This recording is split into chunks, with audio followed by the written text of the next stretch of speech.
Pase el flyer. Volvemos al aire de cultura abierta y popular para tiempos de ocio. Me encanta este movimiento que surge acá con las cositas que van apareciendo y que van pasando por este programa hermoso. Que estuvo muy linda la charla que tuvimos recién con Jonah, muy divertido lo que hizo con Río. Y seguiremos haciendo un especial de fotografía en este primer martes de noviembre.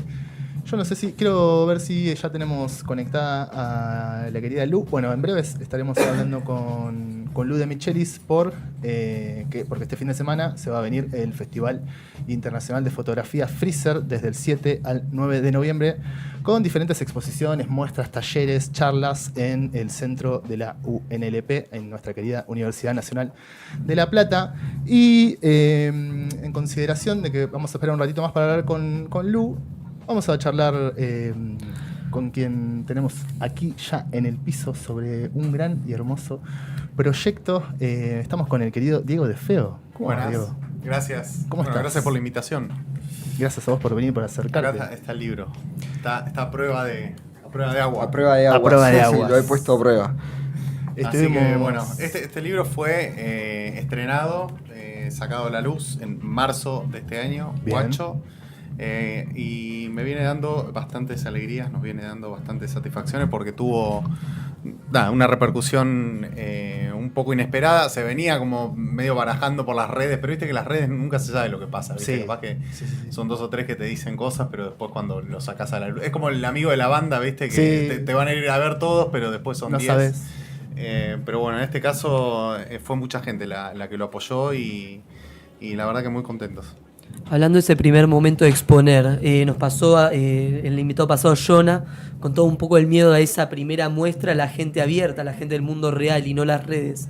¿Cómo lo viste? ¿Te sentiste presionado? ¿Con un poco de miedo al que dirán? Sí, todo el tiempo siento como esa presión. Que en realidad, ¿sabes lo que pasa con eso? Es que hoy en día hay una realidad virtual de eso, de que por ahí es un éxito muy grande en las redes sociales y no tiene el mismo impacto en lo social, ¿viste? En la gente, en el cara a cara. El otro día, bueno, yo fui a una charla de una persona que es un influencer que tiene cerca de 500.000 seguidores en Instagram y había 6 personas en el lugar. O sea que... Una contraposición muy fuerte. Totalmente. Y esas cosas pasan mucho y... Bueno, por suerte, siempre como que tuvo la convocatoria por ahí, por parte también de otros lugares, o festivales o ferias o ese tipo de cosas. Igual la presentación de Guacho la hice el 5 de abril en La Hormiguera, que es un centro cultural. Y bueno, fue muy bien y fue bastante gente, digamos. Así que viene siendo como un éxito de los dos lados, digamos. Ya hablaremos un poco más de Guacho, pero quiero presentarles también a Diego, que es documentalista también, es parte de nuestra querida Universidad de la Nacional de La Plata, también recibido en artes audiovisuales, si no me equivoco. Sí. Trabajo en el canal de la universidad actualmente. Sos parte del canal de la UNLP. ¿Cómo es trabajar ahí en el canal de la UNLP? Contá un poquito de ese laburo. Bueno, muy lindo. Yo en realidad estudié cine porque la historia es que las carreras de fotografía, o sea, la carrera de fotografía acá en La Plata se abrió hace muy poco, que es una tecnicatura que está hace muy poco tiempo. Cuando yo vine a estudiar no estaba esa tecnicatura, estaba la de Avellaneda, la escuela de Avellaneda. Pero bueno, vine a estudiar acá y lo más parecido y lo que tenía como reunía todas las cosas que yo quería era la carrera de cine. Entonces arranqué ahí por el año 2002 y en el momento donde había un estallido social terrible, o sea, yo llegué en el medio de los piquetes, yo llegué en febrero, ¿viste? Claro. El presidente se había Yo ido no sé. hacía un mes y medio, 2 meses. Entonces estaba todo absolutamente colapsado, la universidad revolucionada y conmovida y un montón de cosas más. Entonces fue un poco esos primeros años de facultad y esos primeros años de encuentro con el documental y todo fue social. Fue netamente social, no había otra cosa. Sí. O sea, era la sociedad en ebullición y esos fueron los primeros años. Después, cuando me recibí, termino trabajando en Canal Encuentro, para una serie de Canal Encuentro, que justo es el Ministerio de Educación de la Nación, ¿no? Y ahí en una serie que se llama Alegría y Dignidad, que le dirigía Cristian Jure, que es el actual director de TV Universidad, hicimos un lindo recorrido por un montón de barrios de Capital y Gran Buenos Aires con el queridísimo Camilo Blajakis o César González, que oficiaba de conductor. Linda junta. Sus primeras armas en la conducción televisiva. Alegría y Dignidad, sí. Qué hermoso. ¿Y ahí en esos viajes nace Guacho? ¿O ahí yo me empiezo a encontrar con estos lugares que por ahí los veía un poco lejanos y eran lugares donde por ahí iba a recorrer. Bueno, en estos documentales que hacíamos, nosotros, me acuerdo, en la facultad teníamos video comunitario, donde íbamos a lugares, muchos centros comunitarios, que estaban en barrios. No sé si la villa declarada como están en Capital Federal, que lo que tiene Buenos Aires es este fenómeno urbano de que la villa es vertical. Sí, ¿viste? sí, O sea, sí. por ahí en otros lugares, acá en La Plata o en el conurbano, los asentamientos son como más rurales, digamos, tiene como otra lógica urbanística. Pero en Buenos Aires, cuando fuimos con Alegría y Dignidad, sí tuvimos el contacto con lugares donde era eso, o sea, la Villa 20, la Zabaleta, la 21-24, todos esos lugares donde había organizaciones sociales o directamente proyectos culturales ahí adentro. Y en ese viaje conozco a esta gente que es del barrio de Lugano, la familia Ávila y la familia Álvarez. Ah, mira, son primos. Sí, son parecidos. No, unos son chaqueños y el otro sí es de Lugano. Pero bueno, di con ellos y después de terminar con la serie hicimos una película y bueno, quedó un muy lindo contacto con ellos, que sigue hasta hoy. Contanos cómo es ese primer acercamiento, siento que es lo más intrigante para la gente que nos gusta las fotos, para realmente conectar con esa gente y que te permitan darte como ese espacio tan privado de su vida para que sea capturado. Yo, bueno, cuando te contaba esto, yo a los chicos que aparecen en el libro y todo, ya los conocía de hacía bastante tiempo y bueno, todo quedó en ese programa de televisión y medio como que yo estaba ajeno a la cuestión como realizativa o ese tipo de cosas. Y además yo en ese momento me empecé como a obsesionar otra vez con la fotografía, que era mi primer acercamiento como a las artes visuales, era la foto, la pasión era la foto. El cine como que vino después, y un poco por esto que te contaba de que no había carrera de fotografía, o había cursitos que eran 4 meses y mis viejos no querían saber nada con eso, ¿viste? Entonces, bueno, me metí en la carrera. La carrera de audiovisuales te aleja un poco en un primer momento de lo que era la fotografía. Claro, y me acerca al documental. Entonces entro como por la parte antropológica y documental por parte del cine y después tenía ganas de hacerlo, ¿viste? Veía que no había como... Sí veía, por ejemplo, en Estados Unidos hay una tradición muy grande de fotografía callejera, ¿no? Está Robert Frank, William Klein, en Europa también, Cartier-Bresson, digamos, todos esos fenómenos de la fotografía de la primera parte del siglo XX, o sea, de la posguerra, y esas imágenes que son por ahí las más conocidas. Pero en Argentina también tiene una trayectoria, ¿no? Está... Bueno, Sara Facio, sí. son mujeres más que nada. Adriana Lestido, que bueno, la adoro y es como mi referente argentina. Pero no está tan bien... está medio denostada, ¿viste? Sí. Los yanquis han hecho películas con eso. O sea, con la cultura de... Bueno, fíjate lo que es la cultura afro y el hip hop, la bola que le dieron, claro. Que hoy en día... O sea, el básquet, el hip hop, todo lo que nace en el suburbano del Bronx y esas partes aledañas terminan siendo como la NBA, claro. Los Atlanta, gangster, la serie Atlanta, por ejemplo. Claro, las series, pero también después los hip hoperos, los raperos, o sea, te vendieron todo un paquete de cosas culturales, sacando de lado, ¿no? Lo que, la mafia, la mala vida y todo eso, pero lograron un producto cultural los tipos. Claro. Y acá en Argentina es como que la cumbia de negro, estos pibes están tomando birra todo el día, no sirven para nada, hay que matarlos a todos. Y o sea, es la única mirada que hay sobre ese sector. Sí, digamos. Es una mirada muy negativa. Cuando hay otros lugares que lo han explotado culturalmente. Digo, ellos no es que es como el mainstream ha hecho de eso, se ha servido de eso, pero bueno, también entiendo que ha tenido su lugar en otros lugares del mundo. Y acá está muy resistido, ¿viste? Cada vez que se habla de pobreza o eso es como peyorativamente, está muy mal visto. Por eso la serie que conducía César González estaba buena ya desde el título, que era Alegría y Dignidad, que no solamente había como un mal pasar o delincuencia o lo que le quieras poner, que es lo que está en los noticieros todos los días, sino que también había gente que vivía que su la pasa vida. bien, sí, que están felices, que tienen su familia, que son gente trabajadora y también productores culturales, porque vamos a decir la verdad, o sea, todas las bandas de cumbia y muchas de rock and roll también, de hecho el Piti es de Lugano. Sale de Lugano, claro. Mira, acá hay una foto. A mí me gusta. Actualmente estamos viendo un fenómeno similar con el rock que viene de la zona oeste, por ejemplo, que es muy rock barrial también, que bueno, está muy cerca también de las villas o de los barrios más comunes. Mira, acá nació el Piti, acá se crió el Piti, acá está acá, mira. Esta foto que está acá. Lugano.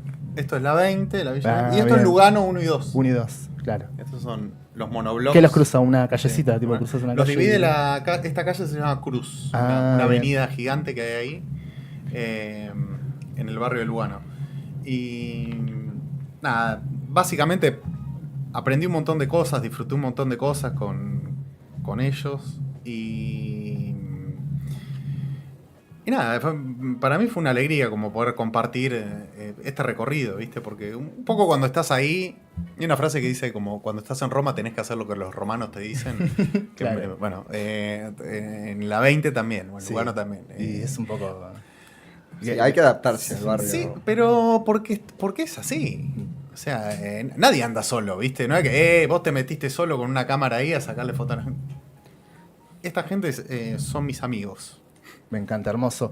Quiero que abramos esta mesa porque Guacho se va a estar presentando este viernes 7 de noviembre en lo que serían las exposiciones en el Centro de Arte de la UNLP. Y estamos en comunicación en este mismo instante con la gran, increíble Luciana De Michelis, que está encargada de este festival Freezer que se va a dar este fin de semana aquí en La Plata. ¿Ya me estás escuchando, Lu? ¿Estás del otro lado? ¿Cómo estás? Hola, ¿cómo están? No probé sonido, espero que me escuchen bien. Te escuchamos perfecto, Lu. Buenísimo, espectacular. Bueno, muchas gracias por abrirme este espacio para charlar. Qué bien que están ahí con Diego. Casi me pasa a buscar porque somos vecinos, pero no llego, chicos. Hoy ya fue un loco, mañana va a ser otro loco. Así que bueno, nada, el loco de la pretemporada del festival. Hermoso, hermoso como viene. Eso significa que va a salir increíble porque hay muchas energías cercanas. Pero bueno, quería conversar con vos hace mucho, Lu, no solamente en esta oportunidad por Freezer, pero también hablar un poco de tu trabajo, ¿no?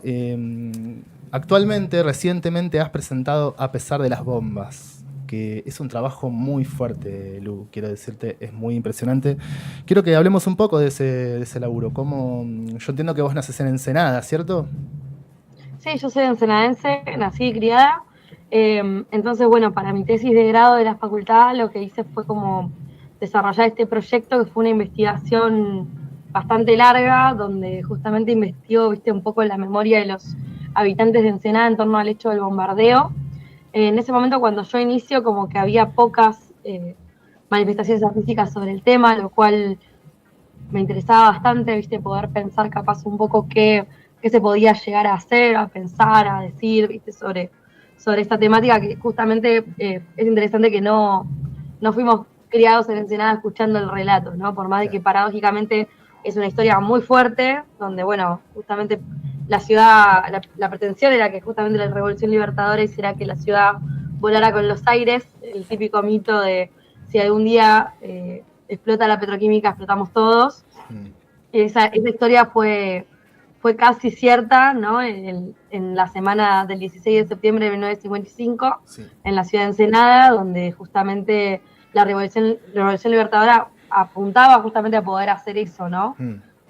A mí me gustaba como mucho la historia, bueno, obviamente no me gustaba porque es una historia extremadamente violenta, sangrienta y fuerte y espantosa de mi ciudad, pero también me interesaba quizás la parte donde eso no era un hecho que se conociera o que se supiera sobre el tema. Con lo cual empecé como a investigar y a sacar fotos en la ciudad, y con una beca del Fondo Nacional de las Artes en 2022 empecé todo lo que era la parte, viste, como de investigación y de fotos para poder justamente hacer el proyecto. Se presentó este año en Ensenada por los 70 años del bombardeo. Así que bueno, fue un lindo como momento de poder compartir el laburo con los vecinos, hubo muy buenas devoluciones, la gente quedó muy interesada, me sigue escribiendo gente, o sea, es como un proyecto que tiene mucha continuidad, me parece. Muy fuerte este trabajo que tuvo una presentación, o sea, fue tu tesis de grado, pero también tuvo una presentación en el Centro Municipal de Ensenada, así se llama, Centro Municipal, no recuerdo el nombre. El centro, sí, es el Cine Municipal de Ensenada, que está hecho a nuevo. Ese era anteriormente el sindicato de los trabajadores de Ensenada, que mi abuela fue fundadora. Mi abuela funda el sindicato hace un montón de años. No, también pertenecía como a los petroleros, donde, bueno, mi abuelo justamente como era petrolero, se trabajaba en la YPF. Bueno, nada, todo ese sindicato, mi abuela iba siempre, yo iba de chica. Bueno, para mí también es muy simbólica toda la ciudad, con todo lo que significa. Tiene mucha carga la ciudad, a mi criterio, como de cosas muy lindas y cosas también de muchas historias, ¿viste? Y cosas que capaz, como todo pueblo, ¿viste? Tiene como una carga muy potente en la historia personal de uno. Entonces, para mí estaba re bueno, primero también poder hacer las fotos, segundo entrevistar a los vecinos, y tercero, bueno, como poder también cerrar ese ciclo presentando el laburo en mi ciudad, por más de que, bueno, yo creo que el día de mañana voy a seguir haciendo fotos y haciendo como testimonios y haciendo cosas con eso. Increíble. Acá es donde yo abro una pregunta para toda la mesa. Aquí estamos con Diego, con Martín, con Pedro, y te sumamos a vos, Lu. Y quiero citarte a vos en una nota en página 12, en una nota que te hicieron hace muy poco, en donde vos hablás de este trabajo y de otros, pero planteás pensar la imaginación política desde en imágenes, ¿no? Y hablás de este trabajo, de A pesar de las bombas, como un trabajo desde la memoria. Yo creo que esto es algo que se comparte en Río, que estuvimos hablando en la primera hora, con Guacho, y bueno, con A pesar de las bombas. ¿Qué hay de esa memoria? Un poco charlábamos de eso recién, ¿no? Que esto de que nacimos en un presente en donde no nos enseña nuestra historia, ¿no? Nuestro sentido histórico queda detrás, ¿no? Quería que me cuentes un poco de eso. Sí, y también creo que, claro, nuestra generación, al menos la mía, como que estuvo como en un momento donde toda la cuestión de la memoria estuvo como muy presente, pero ahora vemos justamente que yo tengo 33 años, está pasando que está habiendo como un retroceso justamente de todas las políticas de memoria, y cada vez es más importante como continuarlo, ¿viste? Darle continuidad y seguir pensando en que eso no es algo de la generación pasada, sino que es algo que también nuestra generación va a tener que continuar como legado, porque si no, todo eso cada vez se va a perder, ¿viste? Pareciera como que a los pibes más jóvenes hablar de todos estos temas, algo que pasó en 1955, imagínate lo que es. Sí, sí. Pero bueno, todas estas historias, o al menos justamente pasando por el tema de la imaginación política, tienen mucho que ver con la actualidad. Con lo cual, es cierto que si uno no puede como repensar o imaginar o plantear al menos como un boceto de lo que puede llegar a ser un pasado traído al presente, creo que justamente nos vamos a quedar como muy obnubilados con lo que pasa con el día a día, y a fin de cuentas no tenemos ningún tipo de reflexión sobre lo que ha sucedido en nuestro país, ¿no? Sí. Como una imaginación política situada, ¿no? Situada en nuestros territorios. Acá abro la pregunta a la mesa también, a ver qué opinión tienen acerca de trabajar con la memoria, desde la memoria. Mira, el otro día escuchaba una frase que es bastante trillada, pero como que viene al caso, esto de o sea, hay culturas dominantes que hablan por las culturas dominadas. O sea, las culturas dominadas están siendo habladas por las dominantes, que es la típica guerra que nosotros tenemos con Estados Unidos o con Europa, en los cuales vienen a implantar discursos. O sea, implantan discursos, y si vos te pones a pensar en cómo hablamos nosotros y cómo habla un chino, digamos, te puedo asegurar que el chino usa muchas menos palabras en inglés que nosotros todos los días. Claro. Digamos. Entonces, hay un montón de historias y microrelatos dando vueltas que obviamente los medios masivos de comunicación no las van a tomar, o si las toman es para hacer algún tipo de ganancia para sí mismos, digamos. Como es la crisis, como es la pobreza, como es la inseguridad. O sea, son cosas que existen, pero están maltratadas y vistas de una manera, tratadas de una manera horrible y para no hacer nada. Es una fábrica de miedo. únicamente. Y hay otros discursos que son los microrrelatos, que son lo que pueden hacer las pequeñas personas, vecinos o gente de... Generalmente son la gente que emerge de esos lugares o son cercanos a esos territorios que cuentan las historias que les son propias. No se van a contar cosas extranjeras, ¿viste? Claro. Pasa mucho eso. Por eso, Guacho es una historia local, digamos. Totalmente. Es una cosa que por ahí mucha gente me dice que estas fotos ya las vio antes, o por ahí son fotos como imágenes que son comunes, pero quizás en Argentina o estaban poco vistas o eran vistas más en otros lugares. Claro. O sea, durante mucho tiempo se conoció más la pobreza en África que la de acá. Digamos. Claro. No digo que esté mal, pero Sí, digo, sí, hay sí, mucha prensa de un montón de cosas que acá no hay. Bueno, la historia que contaba Lu recién, o sea, es una cosa que nadie sabía, o que todo el mundo sabía y nadie lo había expuesto también. Claro, habla un poco del silencio Lu en esa nota también. Y eso pasa siempre. Entonces, hagámonos cargo de las historias nuestras.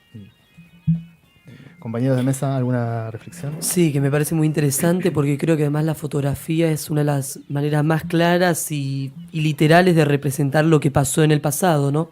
Uno quizás a las historias que nos cuentan las tiene de relatos o de información de boca a boca o documentos escritos que muchas veces no son fieles a la realidad y de repente uno encuentra en una fotografía el momento exacto de algo que pasó y que representa un momento histórico y una situación y contexto social.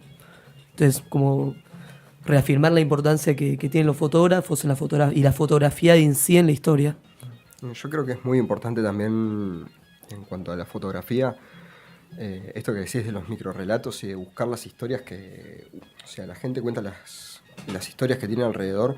Los fotógrafos también tenemos un montón de historias alrededor y muchas veces nos vamos un poco más allá a buscar las historias, ¿viste? O tenemos... O por los medios de comunicación o ciertas ideas tenemos una subjetividad armada de otros barrios, otras realidades o las dificultades que puede llegar a haber y no vemos lo que tenemos alrededor y tampoco lo cubrimos. O sea, muchas veces nos vamos muy lejos y las historias están mucho más cerca de lo que creemos. Y yo creo que tenemos que encararlas. O sea, por ahí es difícil verlas. Porque son parte del cotidiano de cada uno. Sí, eso... O sea, por lo menos de mi parte me pareció algo bastante cotidiano, por ejemplo, la toma de los hornos, porque yo soy de los hornos. Agarré y lo cubrí y revisando el archivo me doy cuenta de que yo tengo el nacimiento de un barrio, por ejemplo. Sí. Sí. Pero, es verdad que es muy difícil verlo cuando vos estás ahí, ¿viste? Cuando sos parte de eso. Claro. Uno no toma noción, ¿viste? De esas cosas. Sí, perdón, capaz quería decir una sola cosa Adelante. que me parece como interesante también plantear en torno a esto de la imaginación y a la noción que tenemos de fotografía y verdad, que es una noción que justamente es muy interesante porque plantea un poco de que la fotografía es una de las disciplinas que más está relacionada con la idea de verdad. Sí. Y a mi criterio no siempre, justamente en la contemporaneidad, podemos justamente apreciar de que eso sea una noción que es lógica, ¿no? Justamente hoy en día tenemos imágenes hechas con inteligencia artificial, tenemos Photoshop desde los años 90, digamos, hay un montón de opciones justamente para que esa realidad pueda ser alterada. Esto puede ser considerado como una blasfemia o puede ser considerado como una potencia. A mi criterio hay como obviamente una responsabilidad de parte de cualquier tipo de persona que se dedique a las imágenes o se dedique como a los medios de comunicación, por ejemplo, de justamente conectarse con esa noción de verdad. Pero me parece que la fotografía justamente perdió su capacidad en un montón de aspectos de también imaginar y también pensarse como una potencia creativa, ¿no? No tanto a veces como únicamente como un motor de historias verídicas o reales, ¿no? Parecería que la fotografía es la única disciplina de las artes visuales donde justamente yo estoy fotografiando este mate y la foto es este mate, claro. ¿no? O sea, sí. en otras disciplinas justamente los pintores repintaban un barco y el barco significaba un montón de cosas, ¿no? Claro. Me parece que constantemente tenemos que pensar también en las nociones y obligaciones que se le asignaron a la fotografía como para también justamente pensar en dónde están sus potencias creadoras y creer un poco también que justamente hay un montón de imágenes que todavía en este territorio no existen y que tenemos que justamente generarlas, crearlas, pensarlas, imaginarlas, ¿no? Me parece que ahí hay un montón de potencia que el cine lo tiene como muy naturalizado y que a veces la fotografía pareciera que no tiene esa potestad, ¿no? En mis laburos yo intento justamente defender esa postura como una posición política, ¿no? La de la imaginación, que es algo tan popular, casi tan popular como la fotografía en sí. Así que, nada, me parece también algo como para mencionar, ¿viste? Porque el fotoperiodismo justamente es una disciplina muy fuerte dentro de la fotografía, que es espectacular. O sea, yo también me considero fotoperiodista, pero bueno, tengo un criterio de cuándo estoy haciendo un proyecto que requiere justamente bastantes criterios de nociones de verdad y cuándo no. Cuando puedo hacer proyectos más amplios, más creativos, más especulativos, ¿no? Me parece que en esa potencia especulativa también hay un montón de cosas para hacer y decir y contar por parte de la fotografía. Totalmente. Bueno. Una conversación, una charla que teníamos con el querido Martín, que está al lado mío, era que al cine o a la foto le está pasando eso que le pasó a la pintura en un momento, ¿no? Que dejó de representar la realidad y de alguna forma tiene que reinventarse, ¿no? Y a mí me parece muy interesante esto que planteas vos en tus trabajos, en esta forma de, bueno, pensar la fotografía en escenas, ¿no? En este trabajo que hacías con Limbo, que era tu primer laburo, en donde intentabas retratar la fiesta, ¿no? Y el valor político de la fiesta, pero vos contabas que habían escenas que habías armado también, entonces como, bueno, había un juego ahí de ir un poco más allá de simplemente retratar la foto y ya, ¿no? Y editarla y ya. Entonces como que hay algo interesante. Sí, uso un montón de puestas en escena y me parece que eso justamente lo que hace es como también potenciar las imágenes que no existen, ¿no? Y que también un poco la cámara, de fin de cuentas, termina funcionando como si un escritor escribiera una novela, ¿no? Claro. Es como si a un escritor únicamente lo pudieras poner a escribir notas periodísticas. No tiene sentido. O sea, Realmente. es muy bueno y es muy potente, pero hay mucho más para hacer y mucho más para decir. Es simplemente una herramienta. Así que bueno, nada, me parece como muy, muy interesante esa parte también. Y yo creo que, bueno, como que camino entre todos estos lados con bastante amplitud, porque también a veces creo que me he topado con posturas muy, muy conservadoras en la fotografía, entonces yo elijo como no ser parte de esa corriente, sino ser un poco más amplia, pero si puedo, si lo logro, ojalá que lo pueda hacer. Me encanta. Aquí ya vamos a hablar de Guacho, ya vamos a hablar del festival, pero quiero una última pregunta para Lu y para Diego, que yo entiendo que ambos son documentalistas, de alguna manera están documentando la realidad. Y hablábamos recién de un poco en la era en la que vos te insertaste en este mundo. Probablemente Lu también en esa época, primeros años 2000, estábamos saliendo un poco a la superficie. Y en esa época también se generan esto lo que se llama el nuevo cine argentino, si se quiere, la nueva representación del cine argentino, ¿no? Un cine con, si se quiere, poca plata puesta encima, pero mucha potencia, ¿no? Estoy hablando principalmente de algunas películas como, bueno, Pisa, Birra y Faz o Cupas, ¿no? Que son como las más conocidas, las más clásicas. Quería preguntarles acerca, bueno, de esta actualidad en donde parece que esa calle está difícil, ¿no? De salir a documentar lo que sucede en la calle. Primero, por el ataque a los fotoperiodistas, a los periodistas, por el ataque que se viene dando por parte del Estado. Y después por esta nueva realidad en donde es más cómodo quizás estar atrás de una computadora o en un celular en tu pieza siendo un joven, ¿no? Que es salir a la calle a ver qué pasa. Es una pregunta. La pregunta sería si no hay alternativa entre una cosa y la otra, me interesa, ¿no? O sea, simplemente tenemos que estar en primera línea fotografiando cómo nos hacen mierda todos los miércoles a los jubilados, o si también tenemos un montón de cosas para hacer y decir con esas herramientas que puede ser una cámara, que puede ser un micrófono, que puede ser un celular. O sea, todas son herramientas creativas y fíjate cómo la generación Z se dio cuenta muy rápido de que todo eso tiene un montón de potencia para decir, ¿entendés? Hay cosas que se dicen a veces mejor en un TikTok que únicamente mostrándolo, viste, como en la cruda realidad, ¿no? Obviamente igual no son binarias las posturas, como que pueden estar las dos y coexisten las dos. Entonces ahí también tenemos que, me parece, entenderlo así, porque si no, se vuelve todo, viste, como, bueno, es que es más cómodo estar atrás de una pantalla siendo un bot de internet o estar en primera línea en la calle mientras te parten la cabeza. O sea, ¿qué es esto? Sí. No es eso tampoco lo que está pasando, porque pasan las dos cosas en simultáneo, me parece. Totalmente. Pero bueno, nada. Totalmente de acuerdo. Bueno, acá voy a hablar como un viejo que soy.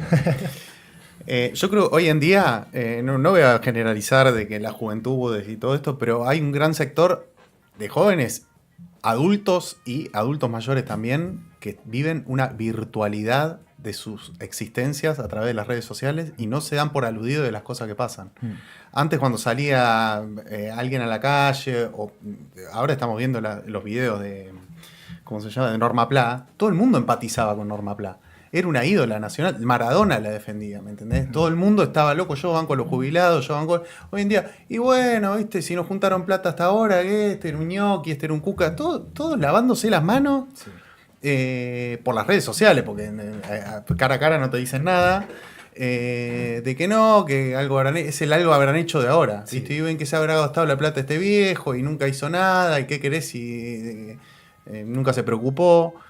Entonces, hay una especie de falacia social ahí donde hay una identidad que no se termina de entender, donde están muy identificados con multimillonarios, empresarios, emprendedores, por el lado de la red social, pero la vida real, existencial de esa gente, entras a las casas y da miedo. Claro.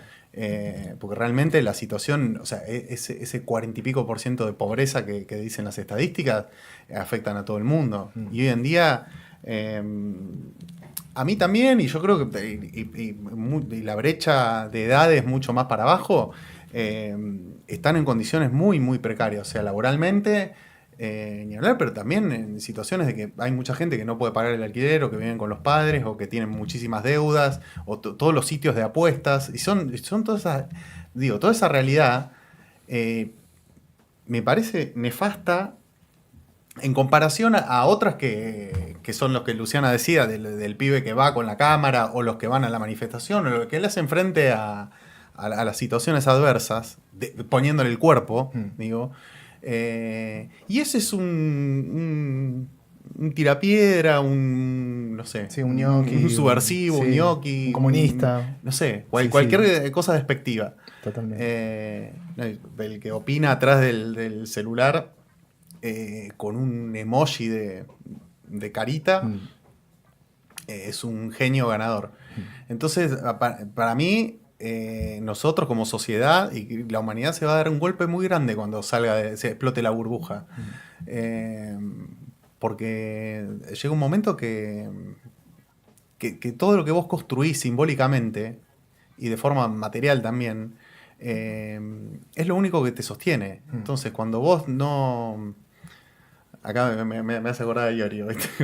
Si no apostás a la familia, si no apostás al amor, hermano, a los seres queridos, estás perdido. Igual me parece que a Norma Pla también en los canales de televisión no sé si había tanto respeto 100%. No, ahora la en prensa perspectiva, siempre que jugó en contra. La prensa siempre jugó en contra, la Argentina, digamos. Claro, yo siento como que, bueno, también sigue sucediendo algo bastante similar, pero porque, bueno, la sociedad argentina es bastante hipócrita en un montón de aspectos. Y después Totalmente. el tema de la precariedad es algo que justamente está pasándonos a todos. O sea, es como los docentes universitarios estamos ganando 200.000 pesos.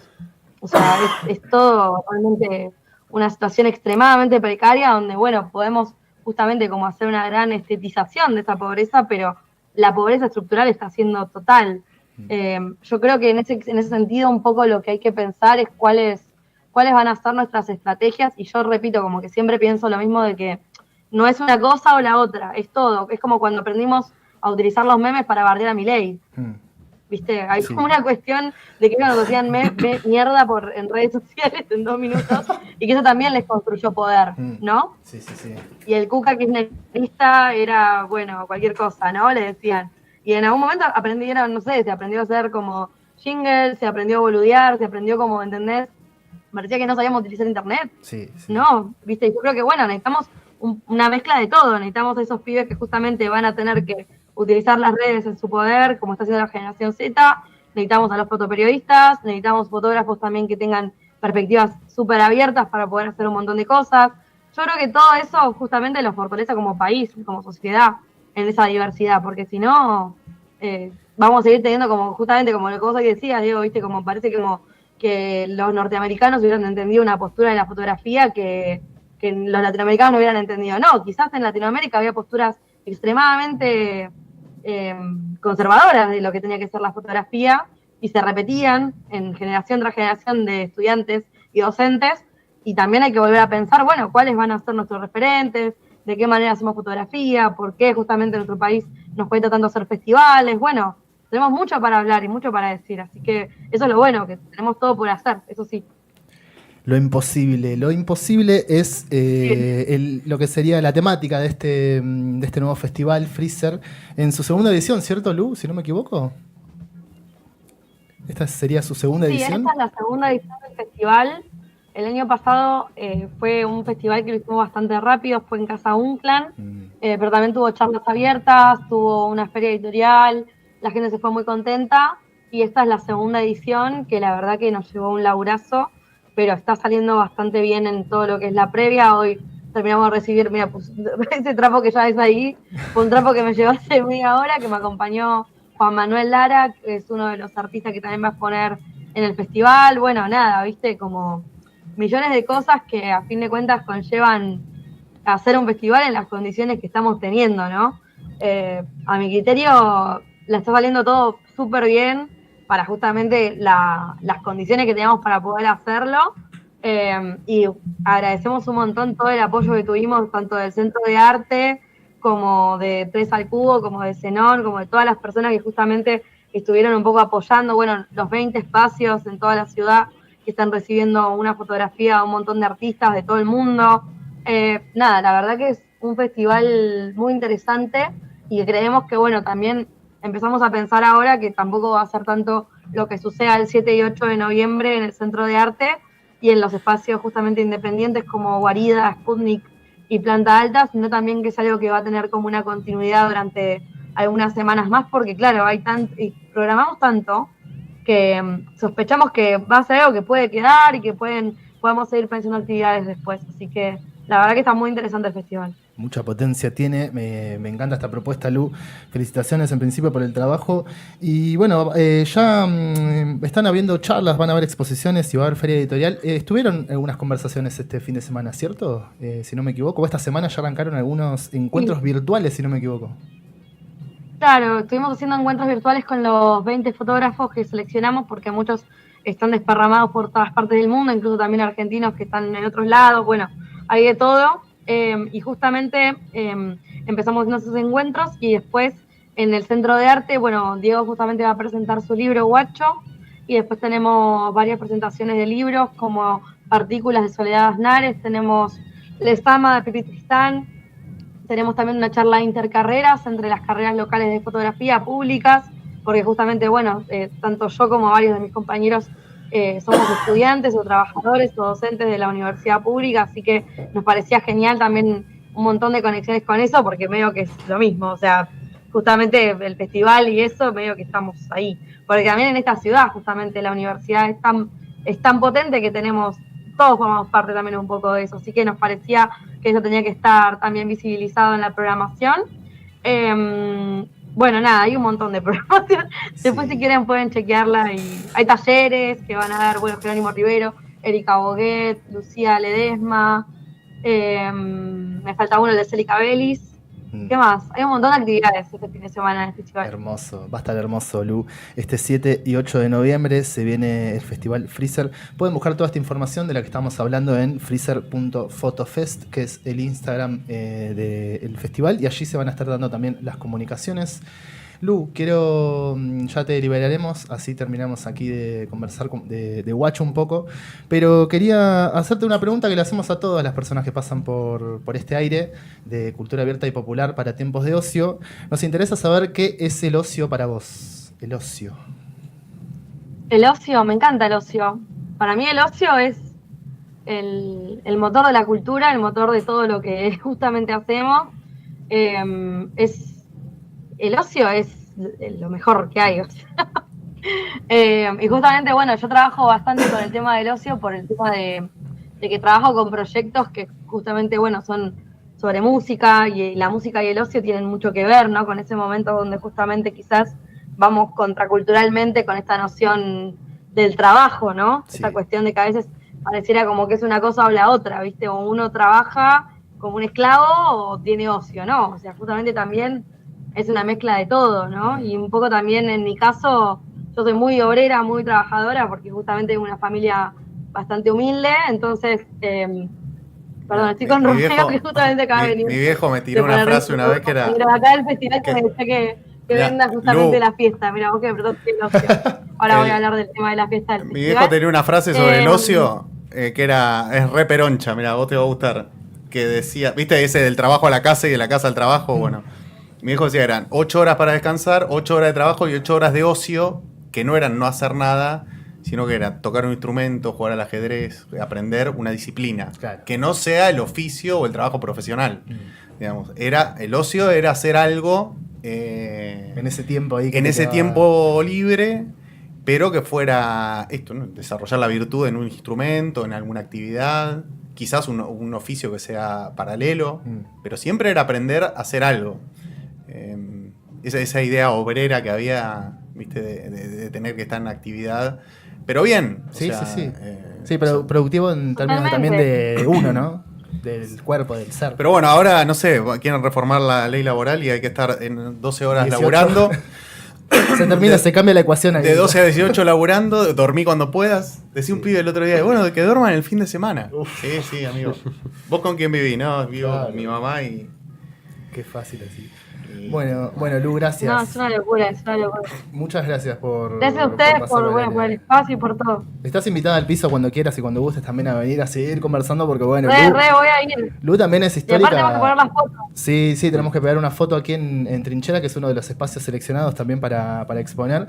Y bueno, Lu, también eso, vas a venir a charlar en algún momento de tus fotos en recitales, de ese archivo histórico que tenés ahí, de la cultura platense, que bueno, hay que abrirlo, hay que revisarlo. Sí, está todo bien guardado y al mismo tiempo no tanto, porque lo uso, digamos, lo comparto, ¿viste? Como dentro de lo que se puede, ¿viste? Como que también hay mucho material hecho, porque vos pensás que yo saco fotos de que tengo 15 años. Claro. De recitales y de cosas y de la vida. Con lo cual tengo mucho archivo, pero mucho archivo. Entonces está bueno también un poco a veces bucear en ese archivo y traer cosas, ¿no? Totalmente. Así que bueno, cuando quieras, me encantaría.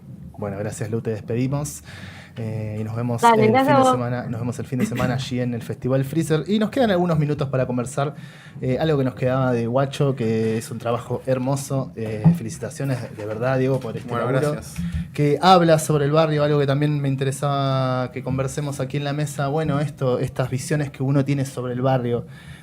Quizás no me quiero poner muy autorreferencial, pero yo vengo de una ciudad en donde no existen las villas como tal, como hablábamos en Capital Federal, pero sí existen una especie de asentamientos muy favela, ¿viste? Mucha casa arriba del cerro, muchos barrios de Comodoro Rivadavia. Mirá, vos sabés que Guacho es un éxito en Comodoro Rivadavia. Mira, bueno, somos bastante guacho allá. Debo haber enviado fácil 20 libros a Comodoro Rivadavia. Mirá, qué bien. O sea, hermoso, sí. A mí me identificó muchísimo porque pasa esto que te contaba. Hay como una relación, si bien no sabemos lo que es vivir en una villa, en un barrio de emergencia, hay muchos barrios de esta característica y hay algo que nos toca, hay algo que nos acerca al conurbano mucho más que a la Capital Federal. Bueno, eso vos ya lo conocías más allá de haberte hecho amigo de estas personas. ¿Cómo era tu visión antes? Yo te cuento una cosa. Yo también vengo de un pueblito de acá de la provincia de Buenos Aires. Y básicamente el pueblo debería tener 5.000 habitantes cuando yo nací. Sí. Y era una comunidad. O sea, la vecina tuya, que era la amiga de tu mamá, era también la maestra. El marido era el chofer del colectivo que te llevaba. El carnicero era el padre de tu amiguito. Y era todo así. Era una familia grande. Yo cuando conocí Lugano, la Villa 20 de Lugano, conocí una comunidad. Y en esos lugares... hay una especie de autorregulación en la comunidad, como pasaba en ese pueblito donde yo me crié. El otro día hablaba con un amigo que es un poco más grande que yo y me decía, bueno, la mamá era la maestra del colegio, mi viejo era de la cooperadora, el otro era de la cooperadora de los bomberos, el otro era... Y así la gente misma iba armando la sociedad de ese lugar. Y acá es lo mismo. Está la frase esa de que en el barrio no se roba o que si lo agarran a alguno robando hay que hacer un tirón de oreja o ponerlo en su lugar. Es un gil, sí. Y se autorregula, sí, ¿me entendés? Sí, Entonces, está la frase esa del pibito que se hizo medio viral, dice, yo estoy orgulloso de mi barrio porque habrá malandra, borracho, todo lo que quiera, pero acá violines y vendepaco no hay. Claro. Sí, que es un galardón, por decirlo, porque no es un galardón en términos de decir, somos gente respetuosa dentro de todo, ¿no? Que es lo que uno se encuentra cuando va al barrio, ¿no? Entonces, y hay muchos lugares donde también el hambre le están paleando gente de ahí, en comedores, merenderos, y la gente se autosustenta con el corazón de la misma gente del lugar. Y eso se repite en un montón de otros lugares que son representantes del interior. Porque lo que pasa muchas veces en los barrios de Capital y Gran Buenos Aires es mucho reflejo de gente de las provincias, ¿no? Sí. Que trae las costumbres. Y hay mucho folclore, mucho asado, muchas empanadas, mucha cosa colectiva, los guisos, carreros. Pileta, algo que por ahí dice mucho el Pitu Salvatierra, que es dirigente, dice piletas en los pasillos, piletas comunitarias. Entonces esa vereda se hace un poco un patio común. Y es un poco como nació la Argentina acá con los inmigrantes también, que vinieron ahora a Europa, que te mira muy de lejos pidiéndote pasaporte y todo. Sí. Vinieron a matar el hambre acá. Con los barcos que llegaron a Berizo, Ensenada, donde es Luciana, al puerto de Buenos Aires, sin nada, y vivían en conventillos, que eran así, un poco se criaban entre todos. Sí. Y creo que ese es el espíritu argentino que hace que Argentina sea lo que sea, que es lo que es en el mundo, ¿viste? Cuando dicen son afectuosos, son todos compañeros, van todos juntos. La idea esta del mundial que se hizo en Doha, ahí en Qatar, que todos los argentinos estaban todos haciendo asado, hacían quilombo, había carpas en el desierto, ahí que era. De hecho, el barrio ese donde pararon la mayor cantidad de argentinos se llama Barrio Argentino. Ahí va. Después le pusieron el nombre y armaron medio un museo ahí con la Copa del Mundo, bueno, Messi, ahí. Sí, quedó en la historia. Claro, un montón de lugares, que ahora es un lugar turístico. Mirá. Pero yo creo que la raíz de todo eso, el amor de todo eso está en los barrios. Yo creo que también hay cierta idea que se generó de los barrios, de las dificultades del barrio, que los barrios son picantes, pero en realidad cuando uno va y lo camina, lo que ve es esa comunidad también. O sea, no vamos a negarlo, las dificultades que se tienen, pero esa comunidad, esa ayuda, los merenderos... todo el tiempo está eso, todo el tiempo, cada lugar es... Esa argentinidad es parte de todos los barrios y vos a medida que te vas moviendo, o sea, totalmente. Es como...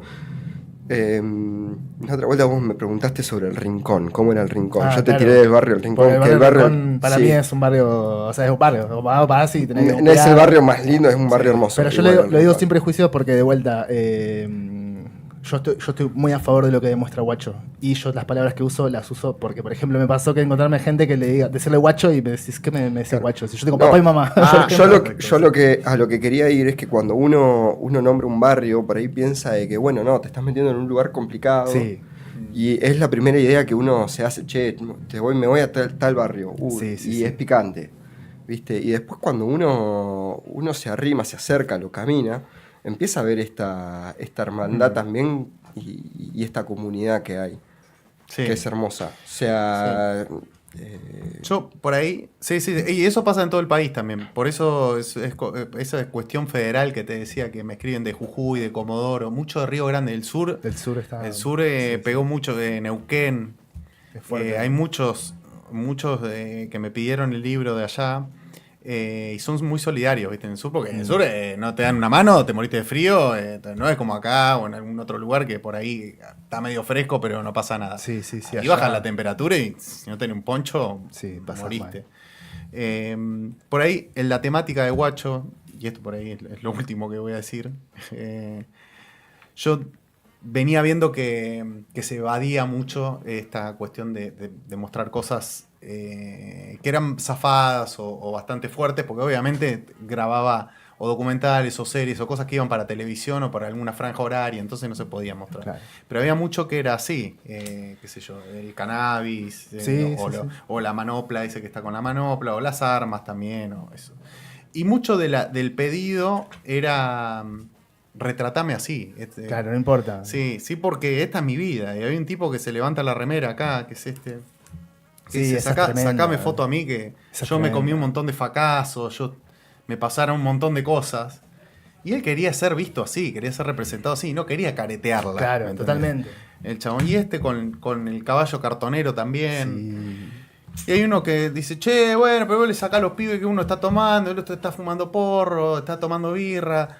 Yo, flaco, vos te quejás del pibe este que está fumando porro acá al lado del auto. Yo el otro día estaba scrolleando y veo un pibe al lado de una Ferrari que sacó. Wow. Decís, flaco, todo Sí. esto ya sabemos que es plata del narco, que la Ferrari no es tuya, que si te la compraste vos está comprada con plata de evasiones de impuestos, toda una estafa piramidal, sos un ladri vos de los que venden departamentos, ¿me entendés? Toda esa gente, pero ¿qué cara tienen para decir que vos no podés sacar a un pibe tomando una birra en la esquina? Es desde la moral. Desde una moral Sí, pero digo- católica que ni siquiera profesan probablemente. Pero todo esa de auto alta gama, relojes importados, son los chorros más chorros de Claro. todo el país. Sí, Si sí, no, sí. vos que seguís a esa gente, no puedes decir nada cuando ve un pibe tomando una birra Claro, en totalmente. una esquina. Déjalo disfrutar. Déjalo que haga su vida. ¿Qué sé yo? Bueno, nos hemos quedado sin tiempo. No sé si se suspende. Bien, perfecto. Perfecto. Teníamos un soldito, pero se pasará para el siguiente programa. Muchas gracias, Diego, por pasar por No, este gracias a ustedes. por este episodio. Bueno, Gracias. quedan invitados para el fin de semana, viernes 7 y sábado 8, Freezer. Freezer Festival, allí estaremos. Gracias, Pedro. Un gusto. Gracias, Martín. Gracias, Zoe. Gracias, Martín, por este hermoso capto. Nos encontramos el próximo martes desde las 18 horas. Espero que anden muy bien, amigos. Nos vemos.